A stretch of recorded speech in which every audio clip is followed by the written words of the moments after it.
নমস্কার বন্ধুরা, আজকে আমরা চলে যাচ্ছি ভাইয়ের মঙ্গল কামনার যে পুজোটা, যে বড় ঠাকুরের পুজোটা, তারই উদ্দেশ্যে মাঙন মানতে। এই যে দেখেন, আমার ননদ, ছোট ননদ, বড় ননদ এসেছে তাদের ভাইয়ের জন্য মাঙন মানার জন্য। তাদের বাসা থেকে চলে এসেছে, আমরা সবাই মিলে যাচ্ছি। এই যে আমার বৌমা, আমি, আমার বড় চলে এসেছি আমাদের পাশের গ্রামে। তারপরে এই যে প্রথম এক বাড়ি থেকে চাল নিচ্ছে। আমার ছোট ননদ বলছে দেখি একটু হাই করে দিই। আমি বলছিলাম যে আসো আমরা দুজন একসঙ্গে ভিডিওতে আসি।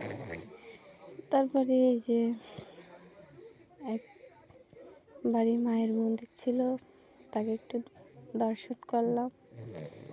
বর্ণদ হাই করে দিচ্ছে। বৌমা বলছিল যে হাঁটতে হাঁটতে হাঁপিয়ে গেছি। আমরা একটা মা দুর্গার মন্দির বসেছিলাম, ওখানে একটু জিরিয়ে নিলাম। তারপরে দিদি বলছে দেখি আমাকে একটা পিক তুলে দাও। আমি বলছিলাম যে না, আমি তো পিক তুলছি না, আমি তোকে ভিডিও করছি। তারপরে আমরা বাড়ি চলে আসার পর চালগুলো করলাম।